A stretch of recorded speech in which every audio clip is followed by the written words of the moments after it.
Hi hello friends, welcome to my channel. ಇವತ್ತಿನ ವಿಡಿಯೋದಲ್ಲಿ ನಾನು ಗೃಹಲಕ್ಷ್ಮಿ ಹಣದ ಬಗ್ಗೆ ತಿಳಿಸ್ಕೊಡ್ತಾ ಹೋಗ್ತೀನಿ. ಗೃಹಲಕ್ಷ್ಮಿ ಹಣದಲ್ಲಿ 2,000 ರೂಪಾಯಿ ಏನು ಬರ್ತಾ ಇತ್ತಲ್ಲ, ಇನ್ಮೇಲಿಂದ ನೆಕ್ಸ್ಟ್ 1,800 ರೂಪಾಯಿ ಮಾತ್ರ ಬರುತ್ತೆ. ಇನ್ನು 200 ರೂಪಾಯಿ ಬರೋದಿಲ್ಲ. ಹಾಗಾದರೆ ಇನ್ನು 200 ರೂಪಾಯಿ ಎಲ್ಲಿಗೆ ಹೋಗುತ್ತೆ, ಯಾಕೆ 200 ರೂಪಾಯಿನ ಕಟ್ ಮಾಡಿ ಹಾಕ್ತಾರೆ ಅಂತ ಇವತ್ತಿನ ವಿಡಿಯೋದಲ್ಲಿ ನಾನು ಡೀಟೇಲಾಗಿ ತಿಳಿಸ್ಕೊಡ್ತೀನಿ. ಅದ್ರ ಜೊತೆಗೆ ಇನ್ನೂ ಮೇನ್ 5 ಪಾಯಿಂಟ್ಸನ್ನು ಈ ವಿಡಿಯೋದಲ್ಲಿ ನಾನು ಕವರ್ ಮಾಡ್ತೀನಿ.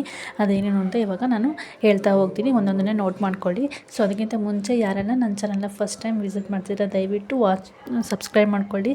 ಸಬ್ಸ್ಕ್ರೈಬ್ ಮಾಡ್ಕೊಂಬಿಟ್ಟು ವಾಚ್ ಮಾಡಿ. ನಿಮ್ಮ ಸಪೋರ್ಟು ನನಗೆ ತುಂಬಾ ಮುಖ್ಯ. ನೀವು ಎಷ್ಟು ನನಗೆ ಸಪೋರ್ಟ್ ಮಾಡಿದ್ರೆ ಅಷ್ಟು ನಾನು ಒಳ್ಳೊಳ್ಳೆ ವೀಡಿಯೋಸ್ನ ನಾನು ಮಾಡಿಬಿಟ್ಟು ಹಾಕ್ತಾ ಹೋಗ್ತೀನಿ. ನೀವು ಸಪೋರ್ಟ್ ನನಗೆ ಚೆನ್ನಾಗಿ ಮಾಡಿದರೆ ನನಗೂ ಒಂದು ಒಳ್ಳೆಯ ಕಂಟೆಂಟ್ ಕೊಡಬೇಕು ಅಂತ ಒಂದು ಇಂಟ್ರೆಸ್ಟ್ ಬರುತ್ತೆ. ಸಪೋರ್ಟ್ ಚೆನ್ನಾಗಿತ್ತು ಅಂದರೆ, ಇವಾಗ ಸಪೋರ್ಟ್ ಇಲ್ಲ ಅಂದರೆ ನನಗೂ ಬೇಜಾರಾಗುತ್ತೆ. ಸೊ ಹಾಗಾಗಿ ನಿಮ್ಮ ಸಪೋರ್ಟ್ ನಂಗೆ ತುಂಬ ಮುಖ್ಯ. ಪ್ಲೀಸ್ ಸಪೋರ್ಟ್ ಮಾಡಿ. ನಾನು ಹಾಕೋ ಪ್ರತಿಯೊಂದು ವೀಡಿಯೋನು ತುಂಬಾ ಯೂಸ್ಫುಲ್ ಇರುತ್ತೆ. ಯೂಸ್ಫುಲ್ ಆಗಿರೋ ಇನ್ಫಾರ್ಮೇಷನ್ ನಾನು ನಿಮಗೆ ಕೊಡ್ತಾ ಹೋಗೋದು.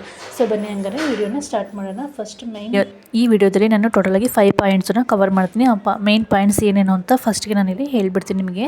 ಫಸ್ಟ್ನೇ ಪಾಯಿಂಟ್ ಬಂದುಬಿಟ್ಟು 2,000 ರೂಪಾಯಿ ಕೊಡ್ತಾರೋ ಅಥವಾ 1,800 ರೂಪಾಯಿ ಮಾತ್ರ ಕೊಡ್ತಾರೋ ಇನ್ಮೇಲಿಂದ ನೆಕ್ಸ್ಟು ಗೃಹಲಕ್ಷ್ಮಿ ಯೋಜನೆಯಲ್ಲಿ ಅನ್ನೋದನ್ನು ಈ ವಿಡಿಯೋದಲ್ಲಿ ನಾನು ಕವರ್ ಮಾಡಿ ಹೇಳ್ತೀನಿ. ನೆಕ್ಸ್ಟು 1,800 ರೂಪಾಯಿ ಮಾತ್ರ ಕೊಟ್ಟರೆ ಹಾಗಾದರೆ ಇನ್ನು ಉಳಿದಂಥ 200 ರೂಪಾಯಿ ಎಲ್ಲಿಗೆ ಹೋಗುತ್ತೆ, ಆ 200 ರೂಪಾಯಿ ನಮಗೆ ಸಿಗಲ್ವಾ, ಆ 200 ರೂಪಾಯಿ ಎಲ್ಲಿಗೆ ಹೋಗುತ್ತೆ ಅನ್ನೋದನ್ನು ಈ ಒಂದು ವಿಡಿಯೋದಲ್ಲಿ ಕವರ್ ಮಾಡ್ತೀನಿ.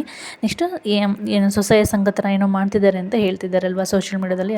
ಸ್ವಸಹಾಯ ಸಂಘ ಅಂದರೆ ಏನು, ಆ ಸಂಘ ಮಾಡ್ತಾರೆ, ಅದರಲ್ಲಿ ನಮಗೆ ಫೆಸಿಲಿಟಿ ಸಿಗುತ್ತೆ, ಲೋನ್ ಫೆಸಿಲಿಟಿ ಸಿಗುತ್ತಾ, ಅಥವಾ ನಮಗೆ ಇಂಟ್ರೆಸ್ಟ್ ಅದರಲ್ಲಿ ಜಾಸ್ತಿ ರೇಟಾ ಕಮ್ಮಿ ರೇಟಾ, ನಮಗೇನು ಲಾಭ ಇದೆ ಆ ಒಂದು ಸ್ವಸಹಾಯ ಸಂಘದಲ್ಲಿ ಅನ್ನೋದ್ರ ಬಗ್ಗೆ ಹೇಳ್ತೀನಿ. ಮತ್ತು ಆ ಸಂಘದಲ್ಲಿ ಇವಾಗ ನಾವು ಸದಸ್ಯತ್ವ ತೊಗೊಬೇಕು ಅಂದರೆ ನಮಗೇನು ಅರ್ಹತೆ ಇರಬೇಕು, ಏನು ಮಾಡಬೇಕು, ಅದರಲ್ಲಿ ಏನಾದ್ರು ನಾವು ಅಮೌಂಟ್ ಏನಾದ್ರು ಡೆಪಾಸಿಟ್ ಮಾಡೋದಿದೆಯಾ ಅನ್ನೋದ್ರ ಬಗ್ಗೆನೂ ಈ ಒಂದು ವಿಡಿಯೋದಲ್ಲಿ ಫುಲ್ ಕಂಪ್ಲೀಟಾಗಿ ಮಾಹಿತಿನ ತಿಳಿಸ್ಕೊಡ್ತೀನಿ. ಸೊ ಈ ಗೃಹಲಕ್ಷ್ಮಿ ಯೋಜನೆಯ ಇವಾಗ ಏನು ಹೊಸ ಅಪ್ಡೇಟ್ ಇದೆಯಲ್ಲ ಅದ್ರ ಬಗ್ಗೆ ಫುಲ್ ಇನ್ಫಾರ್ಮೇಷನು ಈ ಒಂದು ವಿಡಿಯೋದಲ್ಲಿ ನಿಮಗೆ ಕವರ್ ಮಾಡಿ ನಾನು ಡೀಟೇಲಾಗಿ ತಿಳಿಸ್ಕೊಡ್ತೀನಿ.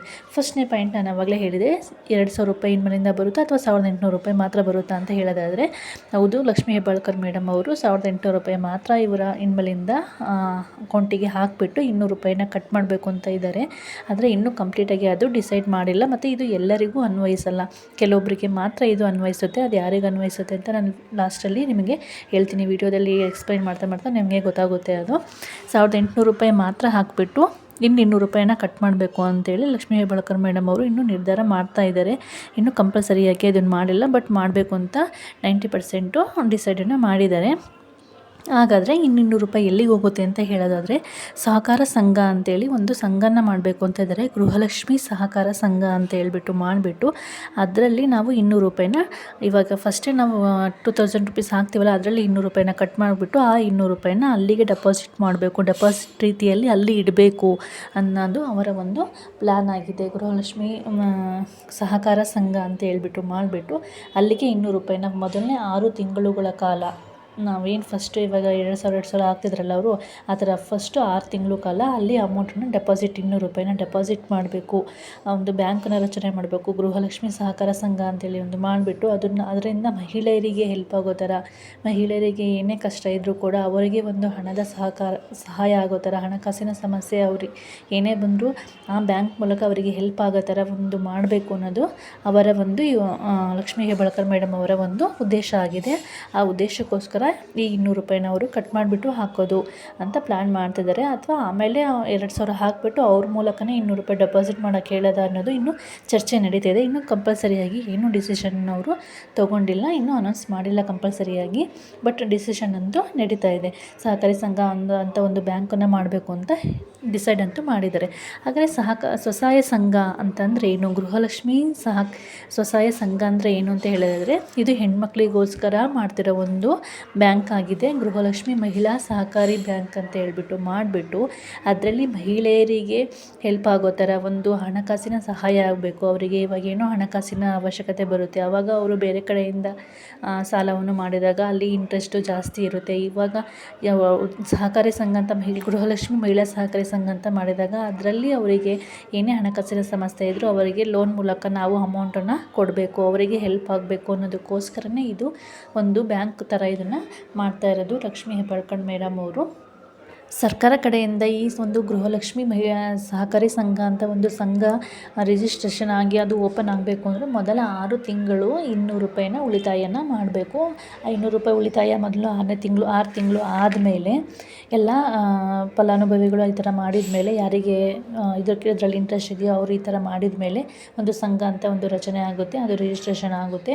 ಆಮೇಲಿಂದ ನಿಮಗೆ ಲೋನ್ ಫೆಸಿಲಿಟಿ ಸಿಗುತ್ತೆ. ಲೋನ್ ಎಷ್ಟು ಸಿಗುತ್ತೆ ಅಂತ ಹೇಳಿದಾದರೆ 30,000ದಿಂದ 3 ಲಕ್ಷದವರೆಗೆ ನೀವು ಸಾಲವನ್ನು ತಗೊಬೋದು. ಇವಾಗ ಲೋನಿಗೆ ಯಾರೆಲ್ಲ ಅಪ್ಲೈ ಮಾಡ್ತೀರಾ ಅವ್ರಿಗೆ 30,000ದಿಂದ 3 ಲಕ್ಷದವರೆಗೂ ಕೂಡ ಸಾಲವನ್ನು ಇವರು ಕೊಡ್ತಾರೆ. ಆ ಒಂದು ಫೆಸಿಲಿಟಿ ಈ ಸಂಘದಲ್ಲಿ ಇರುತ್ತೆ. ಇನ್ನು ಬಡ್ಡಿ ದರ ಎಷ್ಟು ಅಂತ ಹೇಳೋದಾದರೆ 7%ಇಂದ 9%ವರೆಗೂ ಬಡ್ಡಿ ದರ ಇದರಲ್ಲಿರುತ್ತೆ. ಇವಾಗ ಈ ಒಂದು ಸಂಘದಲ್ಲಿ ನೀವು ಸಾಲ ತಗೊಂಡ್ರಿ ಅಂದರೆ 7%ಇಂದ 9%ವರೆಗೂ ಅಷ್ಟೇ ಬಡ್ಡಿ ದರ ಇರುತ್ತೆ. ಜಾಸ್ತಿ ಅತಿಯಾಗಿ ಇದರಲ್ಲಿ ಬಡ್ಡಿ ಇಲ್ಲ. ಮತ್ತು ಈ ಸಂಘದಲ್ಲಿ ನೀವು ಇವಾಗ ಸಾಲ ತೊಗೊಬೇಕು, ಸಂಘದ ಸದಸ್ಯತ್ವ ತೊಗೊಬೇಕು ಅನ್ನೋದಾದರೆ ಏನೆಲ್ಲ ಅರ್ಹತೆ ಇರಬೇಕು, ಏನೆಲ್ಲ ಮಾಡಬೇಕು ಅಂತ ಹೇಳೋದಾದರೆ ಒಮ್ಮೆ ಮಾತ್ರ ಅಂದರೆ ಫಸ್ಟ್ ಟೈಮು ನೀವು 1,250 ರೂಪಾಯಿಯನ್ನು ಪಾವತಿ ಮಾಡಬೇಕಾಗುತ್ತೆ. ಸಂಘದಲ್ಲಿ 1,250 ರೂಪಾಯಿ ನೀವು ಪಾವತಿ ಮಾಡಬೇಕು. ಅದರಲ್ಲಿ 1,000 ರೂಪಾಯಿ ಶೇರ್ ಹಣ ಆಗಿರುತ್ತೆ. ನಾನು ಟೈಪ್ ಮಾಡೋದ್ರಲ್ಲಿ ಮಿಸ್ಟೇಕ್ ಆಗಿದೆ, 1,000 ರೂಪೀಸ್ ಅನ್ನೋದನ್ನು ಸ್ಕಿಪ್ ಆಗಿದೆ. ಸೊ ಹಾಗಾಗಿ ನಾನು ಇದರಲ್ಲಿ ಮತ್ತೆ ಮಾಡಿಬಿಟ್ಟು ನಿಮಗೆ ತೋರಿಸಿದ್ದೀನಿ ನೋಡಿ. 1,000 ರೂಪಾಯಿ ಅದರಲ್ಲಿ ಷೇರು ಹಣ ಆಗಿರುತ್ತೆ. 1,850 ರೂಪಾಯಿ ಒಮ್ಮೆ ನೀವು ಪಾವತಿ ಮಾಡಬೇಕು. ಅದರಲ್ಲಿ 1,000 ರೂಪಾಯಿ ಷೇರು ಹಣ ಆಗಿರುತ್ತೆ.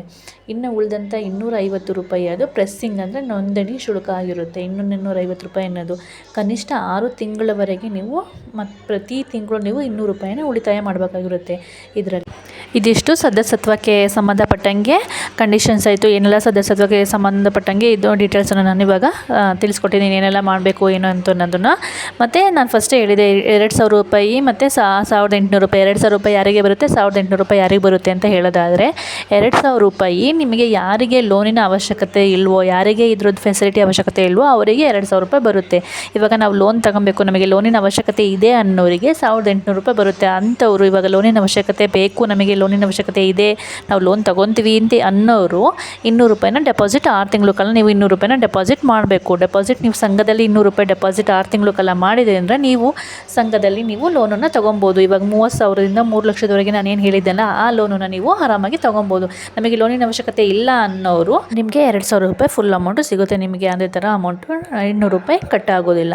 ಸೊ ಇದೊಂದು ಸ್ಕೀಮು ಬೇಕು ಅನ್ನೋರಿಗೆ ಅಪ್ಲೈ ಆಗುತ್ತೆ, ಬೇಡ ಅನ್ನೋರು ಇಲ್ಲ. ಇವಾಗ ಯಾರಿಗೆ ಲೋನ್ ಬೇಕು ಅನ್ನೋರು ಅವರು ಲೋನಿಗೆ ಅಪ್ಲೈ ಮಾಡಿ ಈ ಒಂದು ಫೆಸಿಲಿಟಿನ ನೀವು ಪಡ್ಕೊಬೋದು.